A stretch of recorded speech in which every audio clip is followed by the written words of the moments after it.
sello del Apocalipsis. El sexto sello del Apocalipsis. Va a ser la primera parte en este momento y la segunda parte a continuación. Abran sus Biblias en el capítulo 6 del libro del Apocalipsis, versículos del 12 al versículo 17.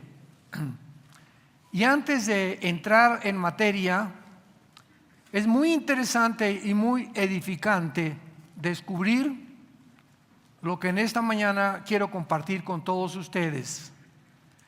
Que el sexto sello del Apocalipsis describe toda la semana 70 de Daniel.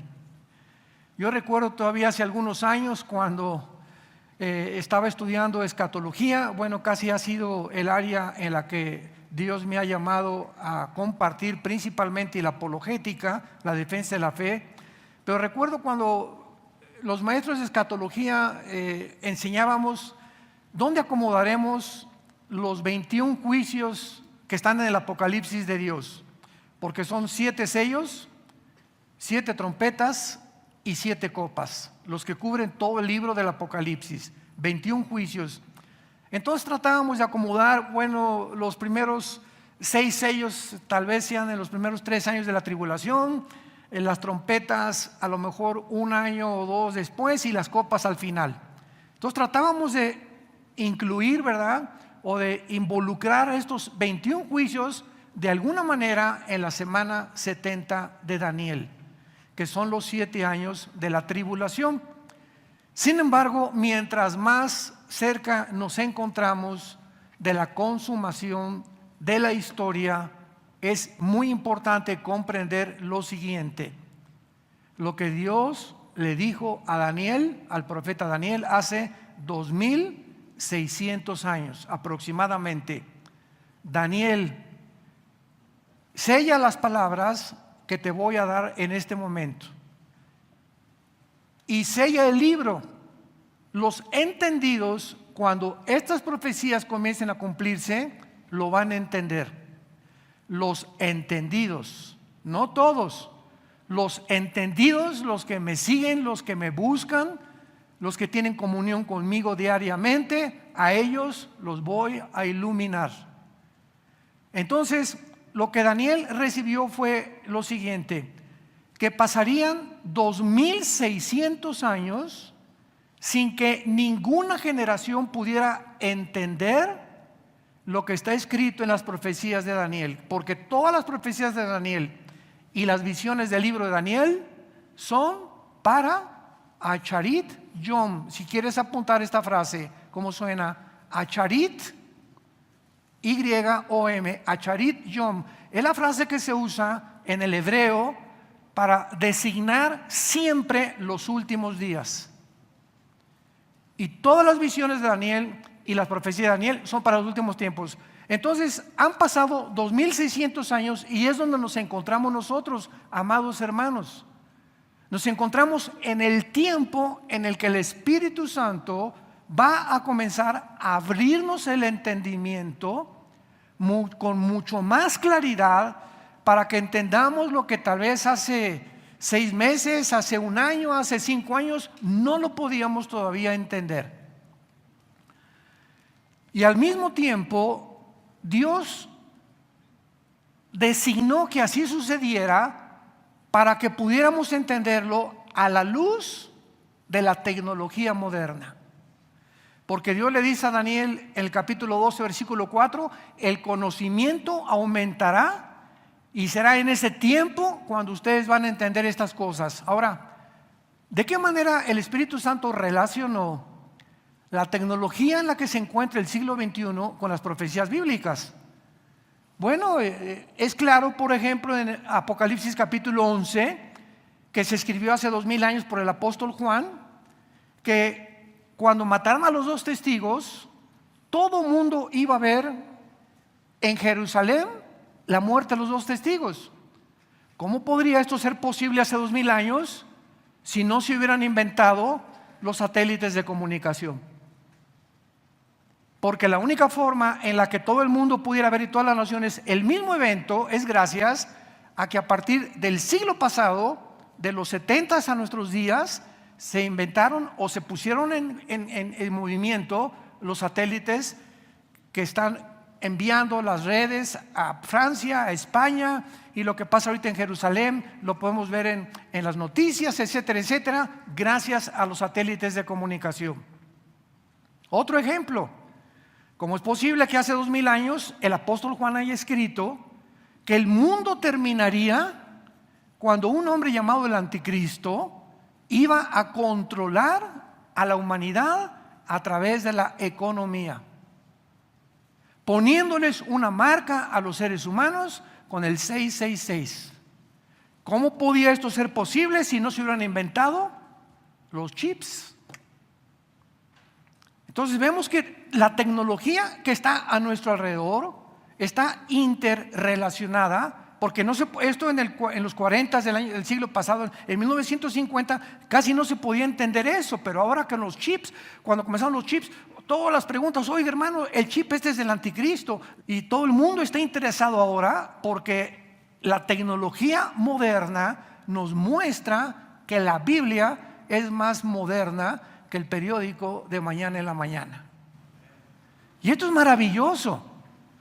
Y finalmente hay cantidad de ejemplos, pero todo esto para que ustedes tengan un cimiento, un terreno más sólido a lo que voy a comenzar a continuación a explicar. Finalmente, hay una profecía en Ezequiel 38 y 39 de una invasión que se viene en los próximos días, en los próximos meses o en un año, no sabemos todavía a ciencia cierta, pero se viene de Rusia, unida con Irán, unida con Turquía y naciones del norte de África. Y vemos que se formó una alianza el año pasado y a principios de este año, después de que nunca en la historia estas naciones se habían unido, y se une Rusia con China, con Irán y con Turquía por primera vez en la historia.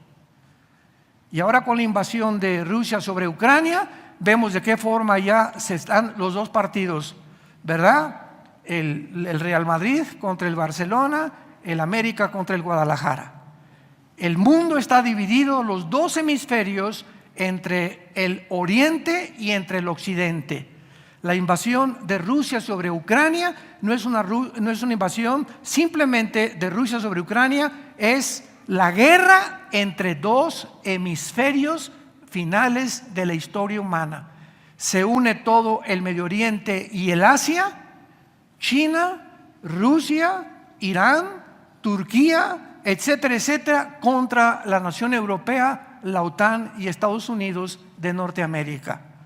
Ahí estamos, ahí están las dos bestias, una enfrente de la otra, esperando bien quién se va a comer el pastel.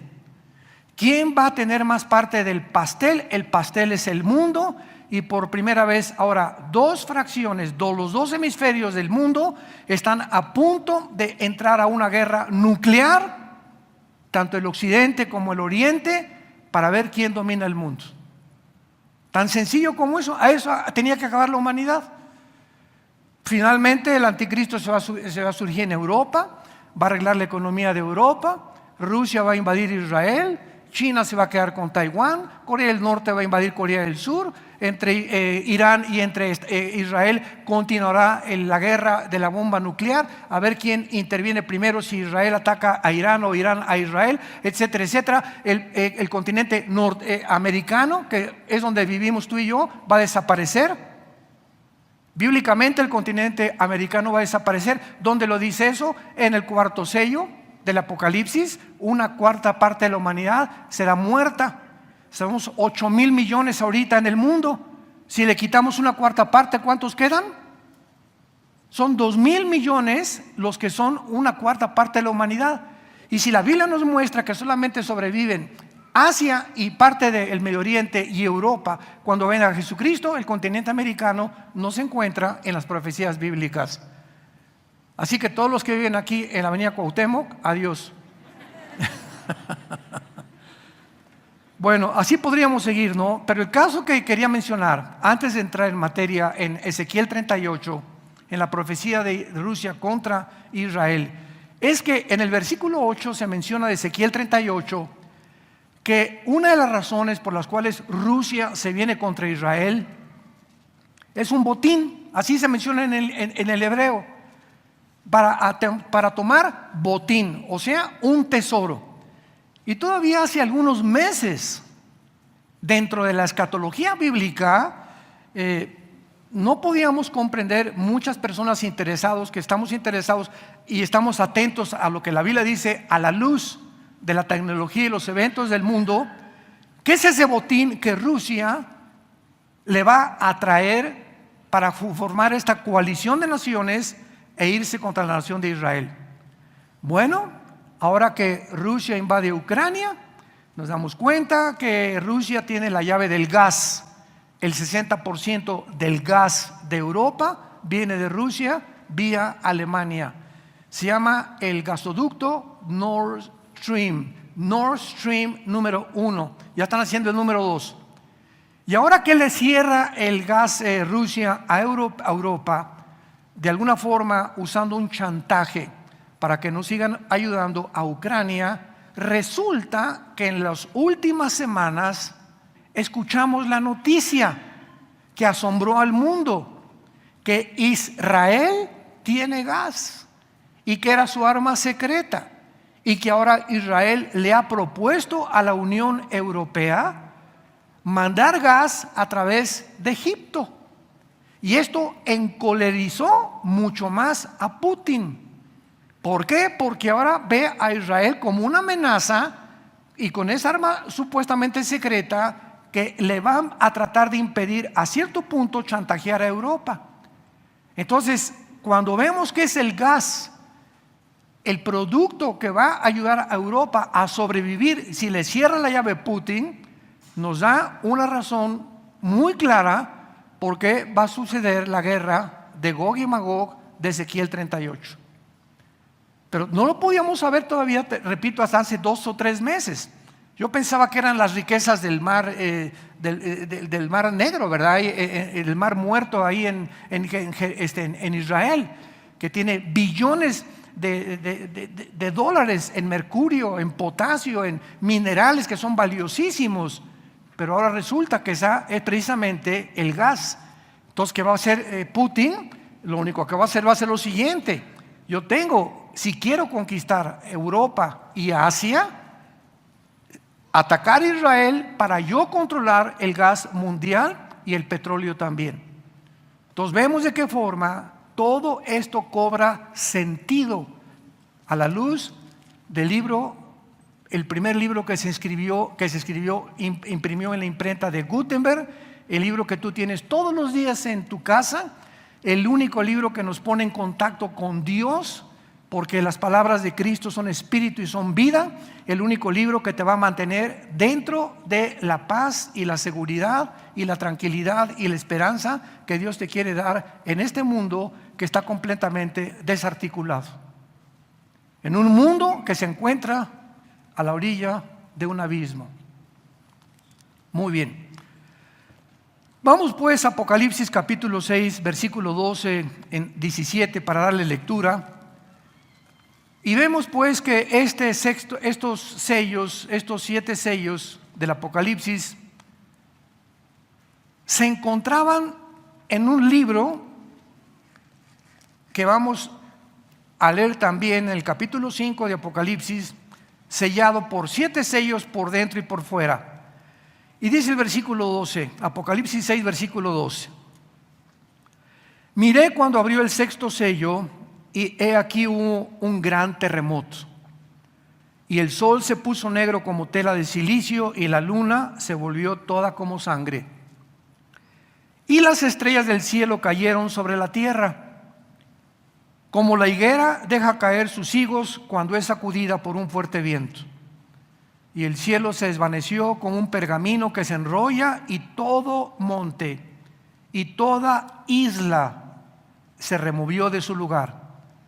y los reyes de la tierra, o sea, los gobernantes de las naciones del mundo, y los grandes, ricos, capitanes, poderosos, y todo siervo y todo libre se escondieron en las cuevas y entre las peñas de los montes, y decían a los montes y a las peñas: caigan sobre nosotros y escóndanos del rostro de aquel que está sentado sobre el trono y de la ira del Cordero, porque el gran día de su ira ha llegado, y ¿quién podrá sostenerse en pie? Ahora, para entender casi la Biblia de aquí en adelante, regresemos al capítulo 5 del Apocalipsis y entendamos qué significa este libro que contiene los sellos, y repito, que cubren toda la semana 70 del libro de Daniel, o los 7 años de la tribulación. Dice el capítulo 5: vi en la mano derecha del que estaba sentado en el trono un libro, escrito por dentro y por fuera, sellado con 7 sellos. Y vi un ángel fuerte que pregonaba a gran voz diciendo: ¿quién es digno de abrir el libro y desatar sus sellos? Y ninguno, ni en el cielo, ni en la tierra, ni debajo de la tierra, podía abrir el libro, ni aún mirarlo. Y lloraba yo mucho, porque no se había hallado a ninguno que pudiera abrir el libro, ni leerlo, ni mirarlo. Y uno de los ancianos me dijo: no llores, he aquí que el león de la tribu de Judá, la raíz de David, ha vencido para abrir el libro y desatar sus 7 sellos. Vemos pues que en la antigüedad esta palabra libro, en el griego es la palabra biblión. De hoy tenemos la palabra Biblia. Repito, la palabra libro es la palabra biblión, de donde se deriva la palabra Biblia que nosotros tenemos actualmente. Y sabemos que los libros no fueron impresos hasta que vino la imprenta de Gutenberg. Y el primer libro que se imprimió después de Cristo, estamos hablando aquí a principios de la era cristiana, cuando se escribió el Apocalipsis. Antes eran pergaminos como este que estoy aquí enrollando en mis manos. Y entonces cuando un rey o alguna familia enviaban un mensaje, sobre todo cuando eran oficiales, ponían con cera el sello, o sea, cerraban aquí, y el anillo del rey o el anillo del dueño de la casa, casi todos tenían un anillo que designaba a qué familia pertenecían, lo ponían inmediatamente sobre la cera, y entonces esto garantizaba a la persona que lo recibía que nadie había abierto ese libro o el contenido que se había enviado a través de ese pergamino. Entonces vemos en el capítulo 5 que Dios el Padre tenía este pergamino en sus manos, y antes de que alguien se atreviera a asomarse y a leer lo que se encontraba dentro del pergamino, se pregonó una voz por los ángeles diciendo: ¿quién podrá en el cielo o en la tierra o debajo de la tierra? Porque bajo de la tierra hay otro, el mundo invisible, ustedes lo saben, ¿verdad? Ahí está el infierno, ahí está el Hades todavía debajo del mundo. ¿Quién podrá abrir y mirar este libro? Y dice la Biblia: no hubo ni los ángeles, ni los querubines, ni Abraham, ni Isaac, ni Jacob, ni el Papa, ni nadie digno que pudiera atreverse a abrir los sellos de ese pergamino, de ese libro. El apóstol Juan, cuando oye eso, se pone a llorar, porque el apóstol Juan sabía que el contenido de este libro era de alguna forma la final revelación de Dios para el ser humano, donde Dios nos iba a revelar la historia, el final de la historia humana. Y encontramos entonces que se encontraba en este libro, sellado por 7 sellos, lo que Dios nos revela en el libro del Apocalipsis, que es la historia final del ser humano, Y Cristo es el único, el león de la tribu de Judá, la raíz de David, que podía abrir los sellos de este libro. Y entonces tenía 1, 2, 3, 4, 5, 6, 7 sellos. Y cuando se iba a abrir estos 7 sellos, por los 7 sellos son los que cubren el pergamino, pero el contenido de los 7 sellos es las trompetas y las copas, porque tanto las trompetas como las copas están contenidas en el 7º sello, en el final sello que Cristo abre y que se encuentra ya el final de la gran tribulación, la segunda venida de Cristo, las estrellas que caen del cielo, el sol se oscurece, la luna se convierte en sangre y baja Jesucristo con nosotros y con sus ángeles a establecer su reino milenial. Muy bien, entonces ya podemos entender claramente por qué estos 7 sellos contienen dentro las trompetas y las copas. O sea, los 7 sellos, 1, 2, 3, 4, 5, 6, 7, cubren todo lo que está oculto dentro del libro. Y al ir quitando el primer sello, que es el anticristo, el segundo sello, que es la guerra, el tercer sello, que es las pestes, el cuarto sello, que es una cuarta parte de la humanidad, el quinto sello, que es la muerte de los mártires, y el sexto sello que vamos a estudiar, que es ya la consumación de la ira y cómo termina el mundo, nos habla que realmente cubre todo lo que son las trompetas y las copas. Y de aquí en adelante simplemente hay que incluir dónde entran la primera copa, las trompetas, las primeras 4 trompetas, por ejemplo, que entran claramente en el cuarto, quinto sello del Apocalipsis, y dónde entran las copas del Apocalipsis. Y así podemos armar un libro tan complicado, tan maravilloso, tan precioso, que se llama el Apocalipsis. ¿Entendieron algo? Bueno, el año que entra lo vas a entender. No todo, así es en la Biblia. Hay muchas cosas, ¿verdad? Estamos partiendo un bistec, se podría decir. Estamos partiendo carne muy sólida, estudiando el libro del Apocalipsis.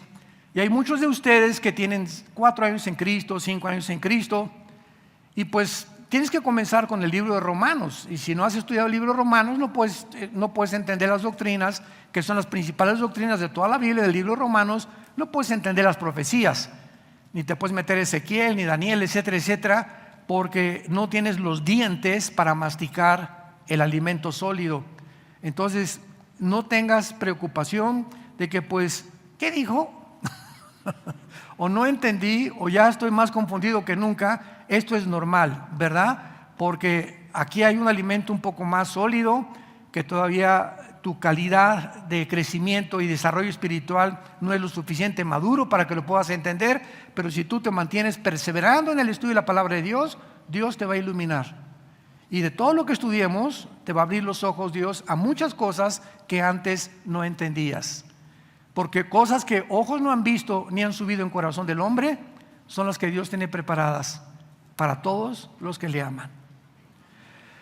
Muy bien, entonces dice la Biblia claramente aquí, ¿verdad?, que en el 6º sello del Apocalipsis es impresionante cuando se abre, viene el terremoto, el sol se pone como tela de silicio, la luna se vuelve como de sangre, las estrellas caen, etcétera, etcétera. Y vean el versículo 14, donde vemos que el cielo se desvanece como un pergamino que se enrolla, y todo monte y toda isla se remueve de su lugar. Cuando vemos esto, nos encontramos con una revelación dentro de la física cuántica. Qué interesante, qué cosa más maravillosa es la Biblia. Entramos a un libro que fue escrito hace 2000 años aproximadamente, y que ya es más moderno que la genética, que la astronomía, que la economía, que la política, que la biología, que la química, que la antropología, que la paleontología del siglo XXI. Esto es increíble. Y cuando vemos que dice que el cielo se desvanece como un pergamino, en el Antiguo Testamento dice Dios que cuando creó los cielos, síganme con mucha atención, los corrió como una cortina. Hagan de cuenta que el cielo arriba de nosotros es como una cortina. Dice, los extendió, dice el profeta Isaías, como una cortina. Entonces puso como una cortina alrededor de nosotros, maravillosa, y la vemos, ¿no? Levantamos los ojos y hagan de cuenta que tiene pintado las estrellas, la luna, como si fuera más que en tercera dimensión, y volteamos hacia arriba y vemos una inmensidad del cosmos impresionante. Y ahora que han descubierto otro telescopio mayor que el Hubble, que ya está viendo otras galaxias y que ya pueden penetrar a otras estrellas que jamás habíamos visto, siempre todo lo único que hace es impresionarnos, conmovernos de la inmensidad y la grandeza de la creación de Dios. Porque lo que nos impresiona el cosmos, nos impresiona una célula vista en un microscopio electrónico en el microcosmos. Entonces, tanto en el microcosmos como en el macrocosmos, Dios deja su sello para que entendamos que sus pensamientos son más grandes que nuestros pensamientos. Y sus caminos, la forma como Dios actúa es completamente diferente a como nosotros actuamos. Por eso cuando alguien llega y me dice, es que el Dios de la Biblia no es mi Dios, le digo, ese es tu problema, que tú te has creado tu Dios, cabeza de aguacate. Y como es tu Dios, pues claro que quieres tener un Dios a tu manera. Porque si mi Dios fuera mi Dios, no me castigaría. Y si Dios fuera mi Dios, no haría esto, ni haría aquello, ni permitiría esto, ni aquello. Precisamente por eso piensa la gente como piensa, porque quieren que el Dios del universo se ajuste a la limitación de sus pensamientos y de su intelecto, que es el intelecto de un gusano. Comparado nuestros pensamientos con los pensamientos y la grandeza de Dios, no somos más que hormiguitas. Y tenemos que partir de este punto. Si queremos comenzar a entrar a comprender la grandeza de los pensamientos de Dios y la razón por la cual Dios hace lo que hace en toda su creación, hay una característica indispensable. Y sin esta característica nunca podrá ningún ser humano conocer, ni comprender, ni adorar, ni servir al Dios de la Biblia. Y esta característica se llama la humildad. La humildad, que es la característica donde reconoces, Señor, pienso, luego existo, existo, luego vivo, tiene que haber una causa fuera de mí, esta causa tienes que ser tú. Reconozco que si existes tienes que ser más grande que yo. Si existes no puedes pensar como yo, porque soy un ser humano que lo que conozco no lo conozco como lo debería de conocer. Y reconozco mi finitud y la limitación de mi inteligencia. Y una vez que tú llegas a ese punto donde te hincas delante de Dios y le pides perdón por tu soberbia intelectual, entonces Dios te abre el entendimiento y comienza a través del Espíritu que Él manda a tu vida, abrirte los ojos para que comiences a caminar con Él. Y te va a decir, esa es la A, la B, la C, la D, y así te va abriendo el panorama conforme vas creciendo espiritualmente y vas entendiendo, y cada vez más alabas y adoras y exaltas su nombre de lo grande que es Él. Entonces cuando Dios dice que extendió, y que dice Apocalipsis que se desvaneció el cielo como una cortina, significa realmente que eso es lo que es el universo. O sea, el ser humano piensa lo siguiente: la eternidad es una línea que comienza en un punto y nunca se acaba. Sigue, es la eternidad. Y la eternidad no es eso. La eternidad no es un punto que comienza y acaba, porque si es eterno no tiene comienzo. Entonces no puedes tú medir la eternidad desde tu perspectiva humana o matemática, se podría decir, ¿no? Entonces cuando Dios dice que Él extiende como una cortina a los cielos, significa claramente eso, que alrededor de nosotros Dios solamente puede hacer esto, hacer la cortina, quitarla, y de repente no hay universo. Y por eso dice la Biblia que Dios creará nuevos cielos y nueva tierra. Quitará como una cortina donde nos mantuvo 6,000 años en este planeta, y de repente no sabemos la cortina que nos va a poner, nuevos cielos. Imaginémonos, si estos cielos nos causan asombro y maravilla, imaginémonos lo que Dios tiene revelado y guardado para todos ustedes que han sido fieles y que seguirán siendo fieles hasta la muerte. Y aquí vemos este evento, ¿verdad? El cielo se va a desvanecer como un pergamino, como un libro que se enrolla. Y todo monte y toda isla se van a mover de su lugar, y los reyes de la tierra y los capitanes, etcétera, etcétera, se van a alarmar por todo lo que está pasando. Pero vamos a continuación a ver lo siguiente. Los primeros 5 sellos, que no los vamos a ver, se los acabo de anunciar: el anticristo, la guerra, el hambre, las pestes y la muerte. El 5.º sello, los mártires de los tiempos que han seguido a Cristo. Y el 6.º sello, todos estos primeros 5 sellos describen los poderes mundiales, el pecado y la destrucción, incluyendo la gran tribulación, la cual terminará con la venida de Cristo, interviniendo en la historia humana. Pero ¿por qué? Es la respuesta que vamos a comenzar a contestar. ¿Por qué el 6.º sello cubre el final de la gran tribulación? ¿Por qué es este sello que es el que ya cubre completamente el final de la historia humana? Veamos las razones que podemos descubrir en la Biblia. Número 1. El 6.º sello describe la intervención divina, como ya lo hemos visto. Fenómenos cósmicos, las estrellas cayendo, terremotos, el cielo desvaneciéndose, porque es un retrato gráfico de lo que la Biblia llama el día del Señor, el día de Jehová, el día de la ira de Dios, aquel gran día. Siempre que en el Antiguo Testamento encuentres tú esta frase, el día del Señor, subráyalo en rojo.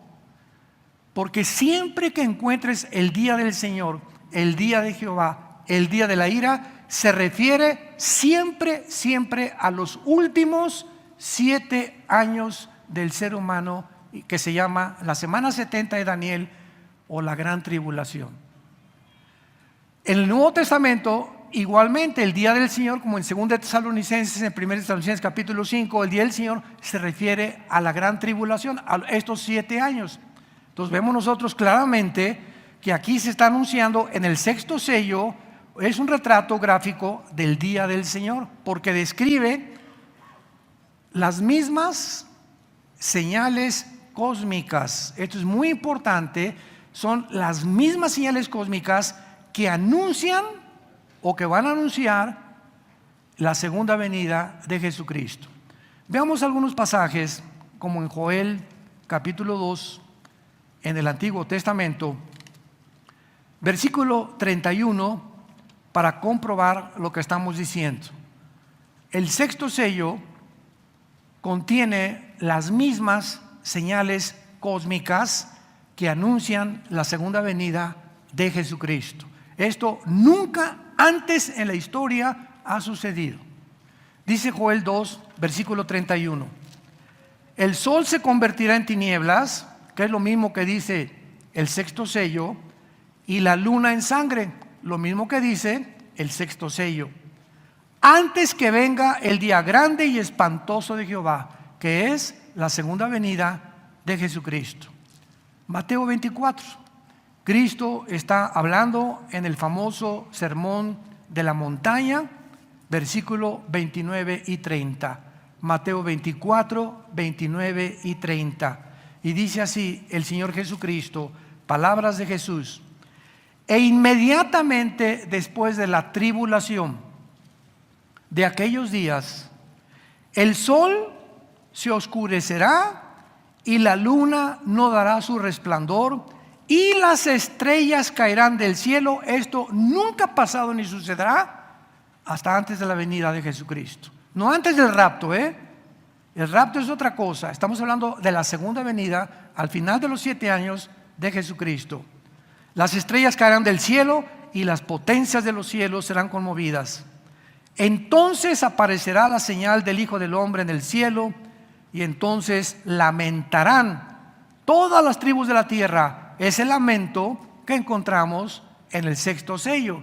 ¡Ay de nosotros! Escóndanos en las cuevas, escóndanos por todos lados, porque ha venido la ira del Cordero. Lamentarán. Entonces, este lamento es importante, lo vamos a ver en otra de las pruebas, es al final y no antes, porque antes van a adorar al anticristo.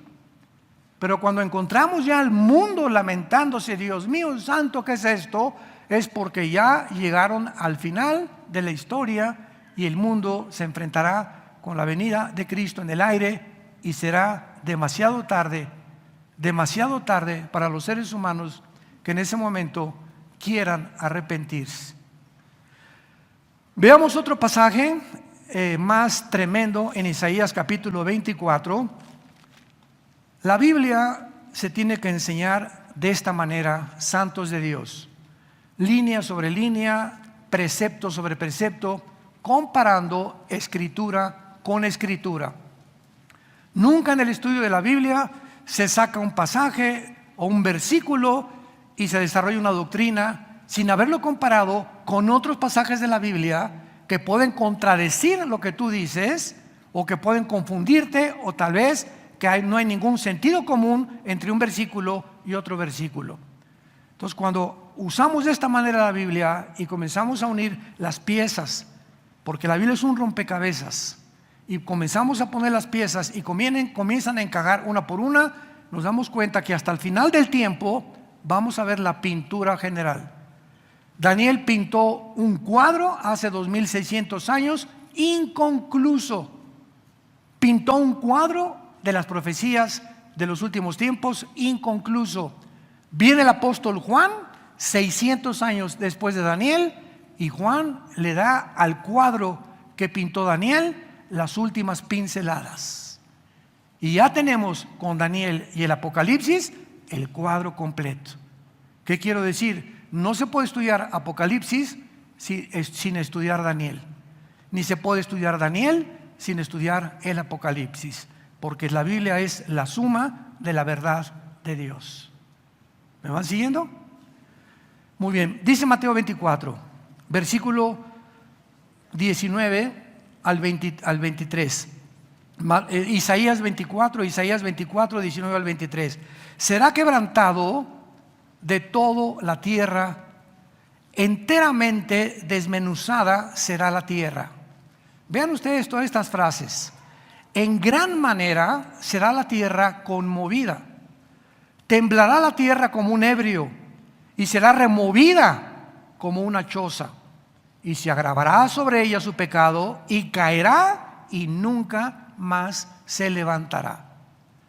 Acontecerá en aquel día, subrayen esa frase. Ahí está la primera. Aquel día se refiere a qué día es este, los 7 años de la tribulación. Está hablando de los 21 juicios del Apocalipsis. Sucederá en aquel día que Jehová castigará al ejército de los cielos en lo alto, y a los reyes de la tierra sobre la tierra. Esto lo compruebas en Apocalipsis 12, versículo 8 en adelante, cuando dice: hubo una guerra en el cielo y se enfrentó Satanás y sus ángeles contra Miguel y sus ángeles, pero no prevalecieron, y el arcángel Miguel derroca a todo el ejército de Satanás, y Satanás es lanzado sobre la tierra. Entonces, por eso dice Isaías 700 años antes de Juan, que en aquel día, ¿cuál día? En esos 7 años de la tribulación, Dios va a castigar al ejército de los cielos en lo alto. ¿Cuál es ese ejército? La tercera parte de los ángeles que se rebelaron contra Dios.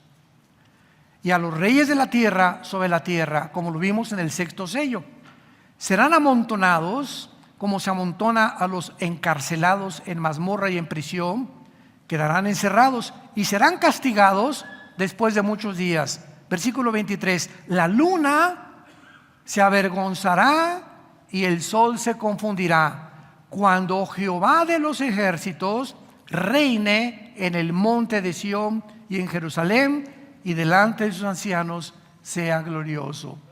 ¿Cuándo reinará Cristo en el monte de Sión? Al final de la tribulación. Cuando Él descienda, Zacarías capítulo 14 del 1 al 6, pondrá sus pies en el monte de los olivos. Jesucristo, cuando venga en su segunda venida, se hará un valle del norte al sur y del occidente al oriente. Se hará una cruz en Israel como un valle por el terremoto, y pondrá Cristo los pies donde fue crucificado.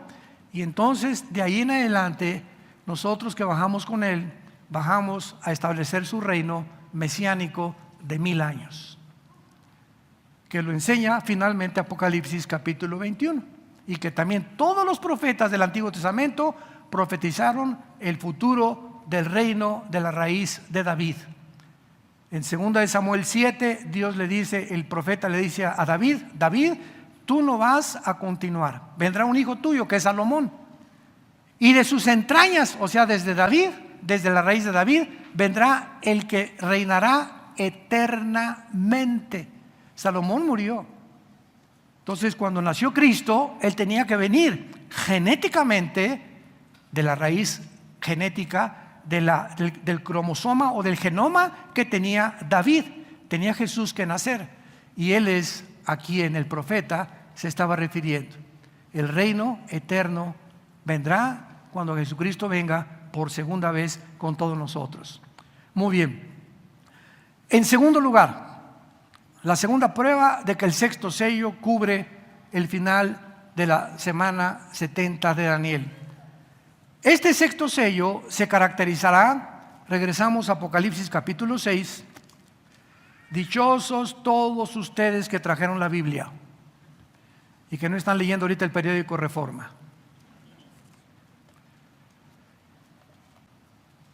En este segundo sello observamos un cambio abrupto en el mundo incrédulo en tiempos del anticristo. ¿Qué quiero decir con esto? Encontramos que las personas que se describen en el versículo 15 y 16, los gobernantes de la tierra y los grandes y los ricos, capitanes, poderosos, siervos, etcétera, se están escondiendo en las cuevas, entre las peñas de los montes, y gritándole, ¿verdad?, a la ecología y al mundo, a los montes: vengan sobre nosotros y escóndanos del rostro de aquel que está sentado y de la ira del Cordero. Aquí observamos la reacción del mundo al final de la tribulación, que es una reacción de susto, de temor. Pero Apocalipsis 13, versículo 3 en adelante, antes de que esto suceda, el mundo no reacciona de esta manera. El mundo dice: ¿quién podrá ser como el anticristo? ¿Quién podrá igualarlo a todo lo que él está haciendo? Antes de esto, la actitud del mundo es de exaltar al anticristo, y contra Dios blasfemarán y maldecirán a Dios, etcétera, etcétera. Pero cuando ya viene Jesús, la reacción de la gente es diferente. Por eso sabemos que tiene que ser en el sexto sello o al final de la tribulación. ¿Está claro con eso? Es interesante ver todos estos detalles que parecen mínimos, pero que son muy importantes en la forma en la que podamos nosotros comparar escritura con escritura. Vemos nosotros, ¿verdad?, que aun cuando los seres humanos son vistos blasfemando contra Dios, hasta el final, en el clímax de la séptima copa, hay un cambio dramático ahora de terror y de pánico en el día del Señor. Vemos nosotros también que la característica de pánico y de terror de toda esta humanidad en este momento, de toda la gente, nos salva reconociendo, ahora sí, reconociendo la supremacía de Cristo. ¿Quién les dijo? Es que ahora ha venido la ira del Cordero. ¿Ah? Ahora hasta Cordero le llamas. Pues ¿no era tu corderito el anticristo? porque el gran día de su ira ha llegado. ¿Quién les dijo del gran día de su ira a toda esta gente? ¿Y por qué saben que ya se va a acabar todo en ese momento? Ahora sí ya no es el anticristo a quien te estás adorando, ¿verdad? Porque antes de que esto pase, van a haber 144,000 judíos predicando lo que la iglesia dejó inconcluso. Cuando el anticristo se manifieste, ¿verdad? La iglesia ya desapareció, pero Dios va a levantar y va a regresar con Israel otra vez, a levantar a 144,000 judíos, y estos 144,000 judíos culminarán y terminarán la profecía de Mateo 24, será predicado el evangelio a todo el mundo y entonces será el fin. La iglesia no va a terminar predicando el evangelio, la iglesia terminará en apostasía. Las cosas no van a mejorar de aquí a Jesucristo regrese. La misma iglesia, y estoy hablando de la cizaña que está sembrada en todas las iglesias cristianas del mundo entero. En la del norte, en las de Estados Unidos, Inglaterra, cualquier iglesia cristiana, no todos los que asisten son cristianos. ¿Y cuánta gente se decepciona? Pues es que ya había a don Chencho, ¿verdad? Que ahora ya regresó al alcohol y este cometió adulterio y se fue y pasó estas cosas. No, estoy muy decepcionada del cristianismo. Estás decepcionada de don Chencho, perdóname, no del cristianismo. Porque tienes que saber que no todo lo que tú ves es real como tú lo estás viendo. La iglesia es una mezcla de cabritos, cazacuatas, víboras, cascabeles y ovejas. En la iglesia y alacranes hay de todo tipo. Y el hecho que miembros o personas que asisten a un lugar que se llama la iglesia de Cristo tengan una conducta completamente contraria a lo que la Biblia dice, no significa que sean cristianos. Entonces, toda esta gente, como en la parábola Mateo 25 de las 10 vírgenes, ¿se acuerdan? Eran 10 vírgenes y tenían todas la lámpara a tus pies es tu palabra. Tenían la Biblia, las 10 vírgenes, ¿verdad? Y llegan a los cristianos muchos con la Biblia, otros ya ni la Biblia traen el domingo. Ya ni quiero voltear a ver quién la trae ni quién no la trae. Y y se oye la voz del novio, el novio viene. Sin embargo, 5 de ellas no tenían el aceite, que es el símbolo del Espíritu Santo, del Antiguo Testamento. Entonces tú puedes tener la Biblia, pero si no tienes al Espíritu Santo que te enseñe la Biblia, los mormones tienen la Biblia, los testigos de Jehová tienen la Biblia, hay musulmanes que usan la Biblia, hay sectas que usan la Biblia. El hecho que alguien tenga la Biblia no lo hace cristiano. Dicen que nunca hay más diablo que aquel que usa la Biblia, muchas veces sin el Espíritu Santo. Y el diablo nunca es más diablo que cuando trae la Biblia debajo del brazo. Entonces el hecho que una persona lo vea así con la Biblia puede ser y no puede ser cristiano. Es el fruto lo que nos muestra realmente el contenido interno de nuestra vida.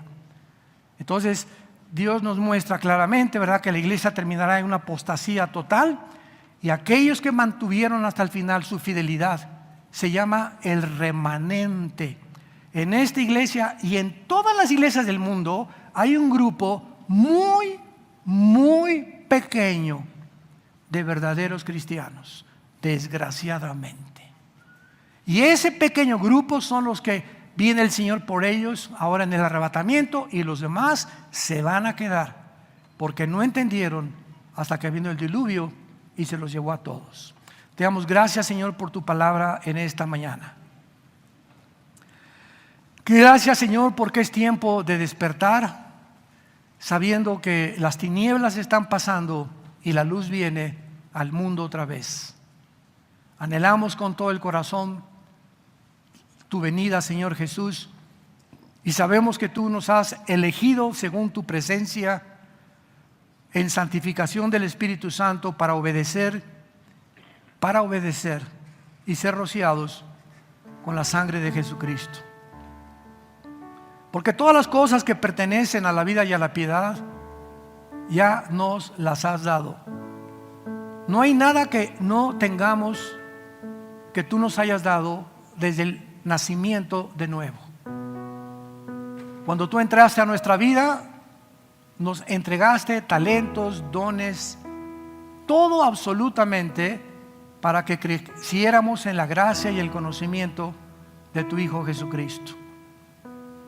Y ahora sabemos que nos has dado grandes y preciosísimas promesas que nos van a sostener. Lo único que nos va a sostener hasta el final es tu palabra, y nada más que tu palabra, porque es tu palabra la fuente de nuestra vida, la fuente de nuestro crecimiento, de nuestra comprensión y de nuestra comunión contigo a través de tu palabra, para que por ella nos apropiemos de estas promesas y crezcamos como cristianos maduros, comprendiendo el tiempo tan peligroso en que nos encontramos actualmente. Si alguna persona que nos escucha a través de las redes sociales de comunicación o del internet, que en este momento te encuentras tal vez en la sala de tu casa, tal vez en una cárcel, o tal vez manejando y escuchas esta conferencia, yo te pido que en este momento que Dios ha preparado tu corazón, no lo rechaces. En humildad, reconoce que Jesús en una cruz pagó con su sangre por tus pecados. Reconoce que a los 3 días volvió a vivir y venció la tumba al resucitar de entre los muertos, y que tú le necesitas. Tú necesitas a Dios, porque Dios te ama. Dios te ama eternamente, y por ese amor en esta mañana Él te dirige estas palabras: ven a mí, ven a la cruz, ahí me encuentro contigo, es el punto de reunión, no hay otro más que la cruz, y te daré el perdón de tus pecados y la vida eterna. Dile: Señor, perdona mi vida, creo que en la cruz pagaste con tu sangre por mis pecados, que a los 3 días resucitaste entre los muertos, y te doy las gracias por entrar a mi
be alright. You don't have to stay.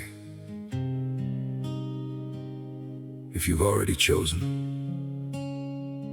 I won't stand in your way.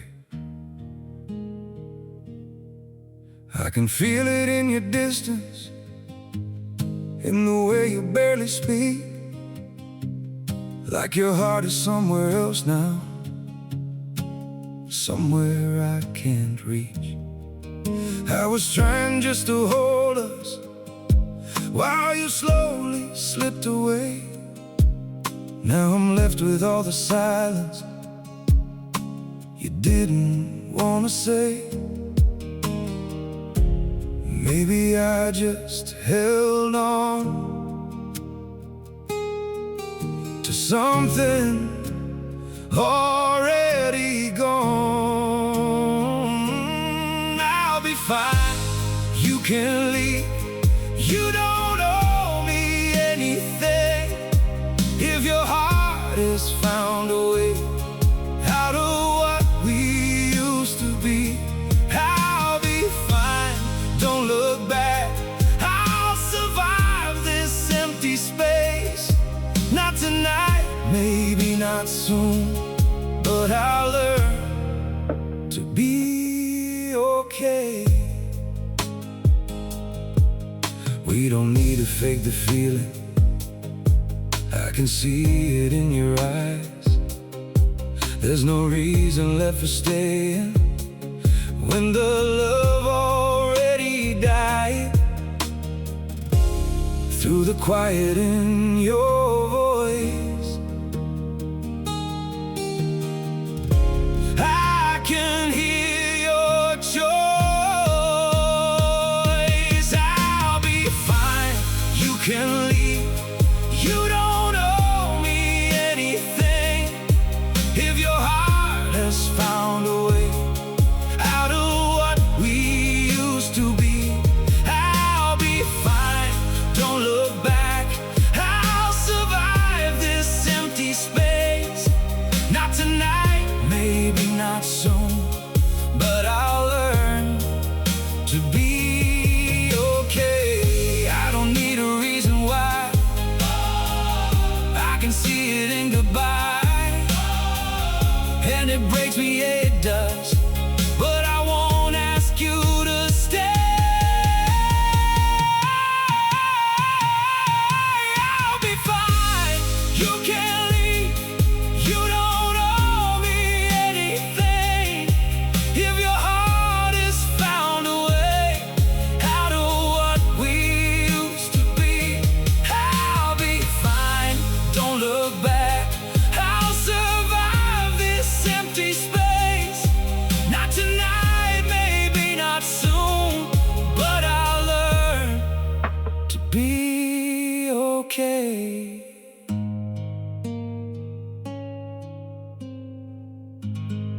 I'll be all right.